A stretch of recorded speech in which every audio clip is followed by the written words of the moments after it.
রিংটা কিন্তু এখানে সুন্দরভাবে বানানো হচ্ছে। যারা ড্রাগনের পিলার করছেন অবশ্যই রিং প্রসেসে করবেন, সেক্ষেত্রে আপনাদের পিলারটা মজবুত হবে।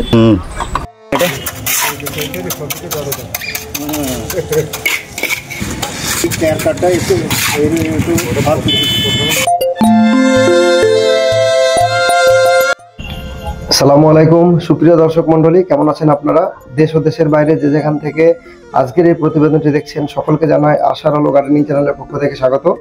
আপনারা তো জানেন আশার আলো গার্ডেনিং চ্যানেল সর্বদা সবুজের সাথে, সেই সঙ্গে কৃষকের পাশে। আজকে খুবই একটা গুরুত্বপূর্ণ বিষয় নিয়ে আপনাদের সামনে উপস্থিত হতে চলেছি। দেখুন, ড্রাগনের চাষ করতে গেলে সব থেকে যেটা প্রথম গুরুত্বপূর্ণ বিষয় সেটা হচ্ছে পিলার বা ড্রাগনের স্ট্রাকচার।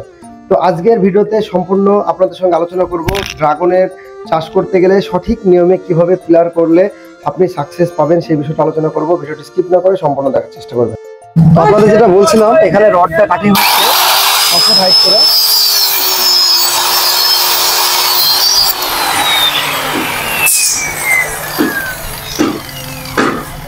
এখানে 6 ফুট প্লাস 7 ফুট দুই রকমের ডাইস আছে, আপনাদের তো আগে শেয়ার করেছিলাম সেটা। তো এই যে রডটা কাটিং হচ্ছে, এটা 6 ফুট ডাইসের মাপে। আপনারা অবশ্যই 7 ফুট ডাইসেই চেষ্টা করবেন পিলারটা করার, সেক্ষেত্রে আপনার জায়গাটা বেশি পাবে।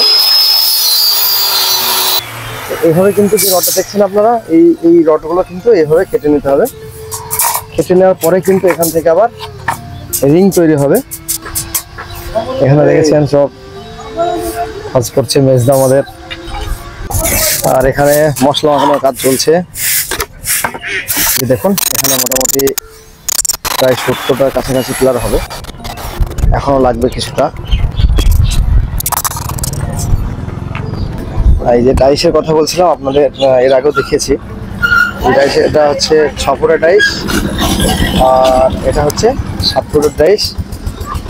আর আপনাদের তো বলেছিলাম যে এই যে দেখুন, এগুলো আপনার 4 জায়গাতে রিং করা হয়েছে, 3টে রড দেওয়া হয়েছে মাঝে। আমরা যেটা কাকা রিং করার জন্য যেটা নিচ্ছি, আমাদের রিংটা কত হচ্ছে? 3 ইঞ্চি। 3 ইঞ্চি। আর এটার জন্য রডটা কতটা কাটতে হচ্ছে? 11 ইঞ্চি। 3 ইঞ্চি রিং দেওয়ার জন্য 11 ইঞ্চি করে রডটা কাটতে হচ্ছে। এটা কাকা মাপ করে নিল।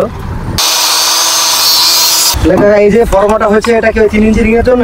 হ্যাঁ হ্যাঁ। আচ্ছা, এই যে দেখুন আপনারা রিংটা কিন্তু এখানে সুন্দরভাবে বানানো হচ্ছে।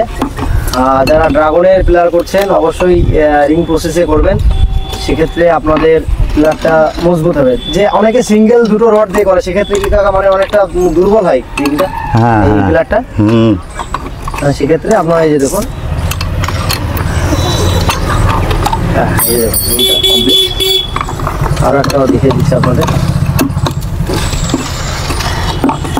আমি কিন্তু যে রডটা দিয়ে করেছি, এটা 6mm রড দিয়ে করা হচ্ছে।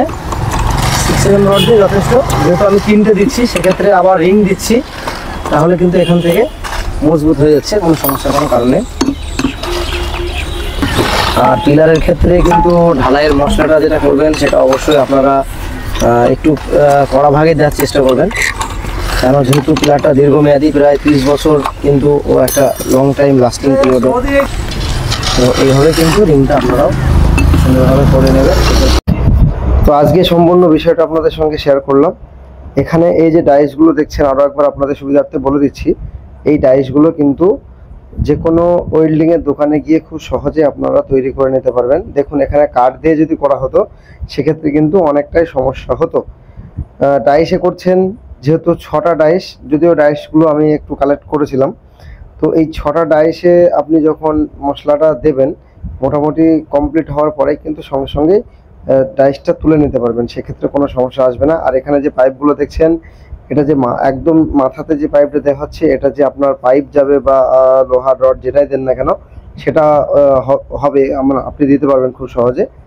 আর এই যে মাঝে আর একটা এক্সট্রা 2টো পাইপ আমি দিয়ে দিচ্ছি, সেটা হচ্ছে এই উপরে যেটা দেখছেন আপনারা 1 ইঞ্চি পাইপের থেকে নিচে ঠিক 4 ইঞ্চির মাথাতে একটা আছে, যেটা দিয়ে আমরা জিআই তার দিয়ে টান দেবো। মাঝে একটা এক্সট্রা দেওয়া হচ্ছে, গাছের কোনো রকমের সাপোর্ট বা কিছু প্রয়োজন হলে তখন কিন্তু সেক্ষেত্রে ওখান থেকে খুব সুন্দরভাবে দেওয়া যাবে।